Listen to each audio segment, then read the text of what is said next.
We had someone inquire on YouTube about how fast the pontoon goes. At 2,100 revs,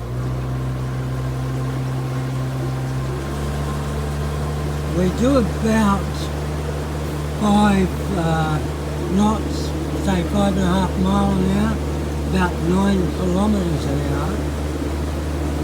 That's using about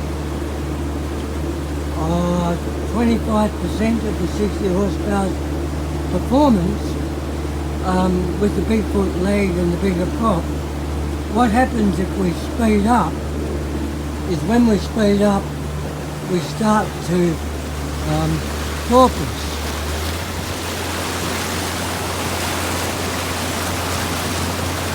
And the water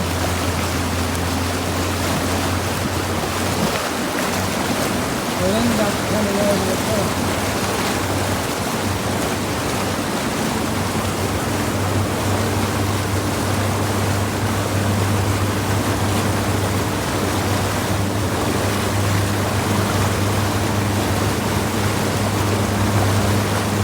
And if we slow down, to settle down again. So really, about 5 knots.